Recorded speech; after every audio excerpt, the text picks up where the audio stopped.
हाँ, मतलब ये समझने की कोशिश करेंगे कि ये अपना खाना, अपना पोषण आखिर कैसे जुटाते हैं। बिल्कुल, हमारे पास कुछ नोट ये कक्षा 7 के विज्ञान पाठ्यक्रम से लिए गए हैं। अच्छा। हमारा मकसद सीधा सा है, इन नोट से सबसे जरूरी बात निकालना, ये समझना कि पौधे जो हमें एक जगह स्थिर दिख वो कैसे लगभग पूरी पृथ्वी के लिए भोजन का आधार बन जाते हैं। ये वाकई सोचने वाली बात है। सही कहा। तो चलिए शुरू करते हैं। सबसे पहले ये पोषण या न्यूट्रिशन, ये है क्या भला? देखिए, ये बहुत सीधी सी बात है। हर जानदार चीज को जीवित रहने के लिए, बढ़ने के लिए, ऊर्जा पाने के लिए भोजन चाहिए। हाँ, ये तो है। भोजन में जो काम के घटक होते हैं, जैसे carbohydrate, protein, fat, vitamin, minerals, उन्हीं को हम पोषक तत्व या न्यूट्रिएंट्स कहते हैं। अच्छा, तो ये पोषक तत्व लेने के तरीके अलग अलग होते होंगे। हाँ, बिल्कुल। मोटे तौर पर देखें तो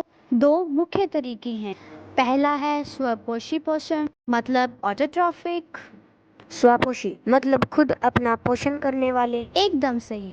जैसे कि हरे पौधे यह अपना भोजन खुद बनाते हैं, हवा, पानी जैसी बहुत ही सरल चीजों से। अच्छा, और दूसरा तरीका? दूसरा है विषम पोषक पोषक, मतलब हेटेरोट्रॉफिक, कि अपने भोजन के लिए दूसरों पर निर्भर रहना। जैसे? सभी जानवर, हम इंसान और वो पौधे भी जिनमें क्लोरोफिल, जिनमें वो हरा पदार्थ नहीं होता। समझ गया। तो अब आते हैं हरे पौधों की मुख्य प्रक्रिया पर, प्रकाश संश्लेषण, फोटोसिंथेसिस। हाँ, यहीं पर असली जादू होता है। पत्तियां ये तो सिर्फ हरी नहीं होती, ये तो कमाल की छोटी छोटी फूड फैक्ट्री होती हैं, सूरज की रोशनी से चलने वाली। बिल्कुल सही कहा। ये पत्तियां क्या करती हैं? हवा से कार्बन डाइऑक्साइड लेती हैं और जड़ें पानी खींचती हैं मिट्टी से। हाँ, और फिर पत्ती के अंदर होता है क्लोरोफिल, वो हरा पदार्थ, वो सूरज की रोशनी को पकड़ता है। एंटीना की तरह। हाँ, समझ लीजिए वैसा ही। और इसी रोशनी की ऊर्जा का इस्तेमाल करके पानी और कार्बन डाइऑक्साइड को भोजन में बदल देता है, मतलब कार्बोहाइड्रेट में। यानी शुगर और स्टार्च से पौधे को ताकत मिलती है। और बिल्कुल बिल्कुल, और पत्तियों पर छोटे छोटे छेद होते हैं, स्टोमेटा कहते हैं उन्हें। हाँ, स्टोमेटा। वो किस लिए? वो समझिए पौधे की नाक और मुंह जैसे हैं।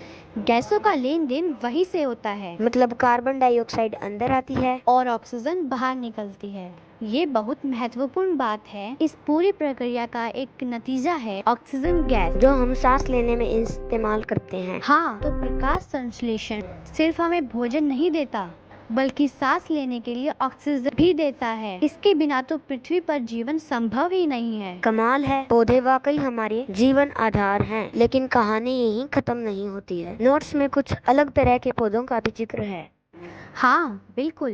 कुछ पौधे हैं जो बड़े अनोखे तरीके से पोषण लेते हैं, जैसे अमरबेल, देखी है किस्कटा। हाँ, वो पीली सी बेल जो पेड़ों पर लिपटी रहती है। वही, उसमें क्लोरोफिल नहीं होता, तो वो प्रकाश संश्लेषण कर ही नहीं सकती। तो फिर वो खाना कैसे लेती है? वो परजीवी है, पैरासाइट। वो जिस पौधे पर रहती है ना, जो उसका मेजबान या होस्ट होता है, उसी से बना बनाया भोजन चूस लेती है। बाप रे, मतलब पूरी तरह से दूसरों पर निर्भर। और भी हैं ऐसे पौधे? हाँ, है ना। कुछ होते हैं मृत जीवी, जैसे सैप्रोट्रॉप, फफूंद, मशरूम वगैरह। फंगस। हाँ, वो कैसे पोषण लेते हैं? ये मरे हुए या सड़ते हुए, मतलब डेड और डिकेइंग ऑर्गेनिज्म से अपना पोषण लेते हैं, जैसे गली हुई पत्तियां, लकड़ी। अच्छा, ये उन चीजों पर कुछ पाचक रस, मतलब डाइजेस्टिव जूस छोड़ते हैं। वो इस चीज को घोल देते हैं और फिर ये उन घुले हुए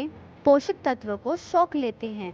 अरे वाह, प्रकृति में सफाई का भी इंतजाम है। हाँ, कह सकते हैं।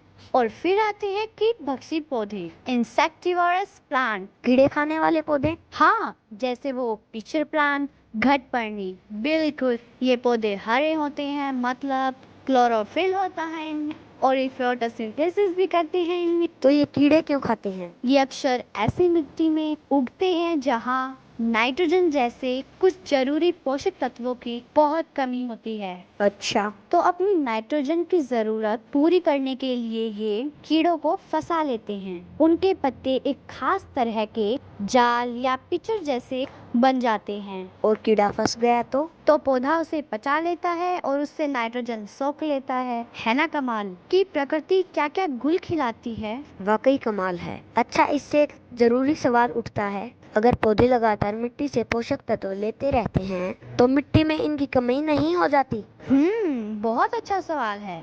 किसान तो खाद और उर्वरक डालते हैं, पर हमेशा से तो ये नहीं होता होगा ना? मिट्टी खुद को कैसे रिचार्ज करती है? हाँ, किसान खाद उर्वरक डालकर नाइट्रोजन, फॉस्फोर, पोटासियम जैसे पोषक तत्व मिट्टी को लौटा देते हैं। ये जरूरी है, लेकिन प्रकृति का भी अपना एक शानदार तरीका है। वो क्या है? कुछ खास किस्म के बैक्टीरिया होते हैं जैसे राइबोसोम, राइजोबियम। कहाँ मिलते हैं ये? ज्यादातर फलीदार पौधे जैसे मटर, सेम, चना, इनकी जड़ों में छोटी छोटी गांठें बनाकर रहते हैं। जड़ों में बैक्टीरिया वो क्या करते हैं? कमाल का काम करते हैं। हवा में जो नाइट्रोजन गैस है ना, जिसे पौधे सीधे इस्तेमाल नहीं कर सकते, हाँ। ये राइजोबियम बैक्टीरिया हवा के नाइट्रोजन को पकड़कर उसे अमोनिया जैसे रूपों में बदल देते हैं, जिसे पौधा आसानी से सोख सकता है। मतलब ये पौधे के लिए एक प्राकृतिक खाद बनाते हैं। अरे वाह, जड़ में बैठकर ही खाद बना देते हैं। ये तो गजब का तालमेल है ना? इसे कहते हैं जीवी संबंध, सिम्बायोटिक रिलेशनशिप। अच्छा। इसमें दोनों का फायदा होता है। बैक्टीरिया को पौधे की जड़ में रहने की सुरक्षित जगह और पौधे से बना बनाया भोजन मिल जाता है, और बदले में वो पौधे को नाइट्रोजन देते हैं, जिसकी उसे सख्त जरूरत होती है।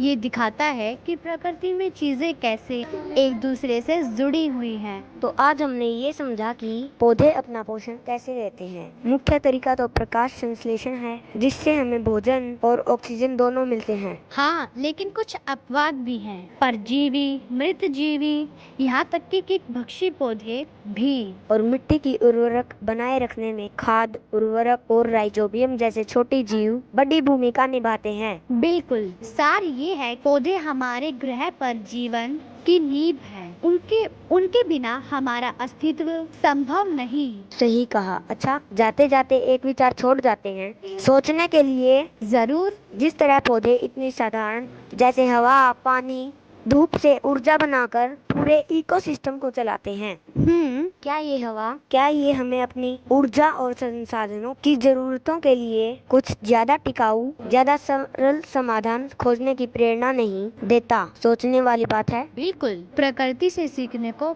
बहुत कुछ है।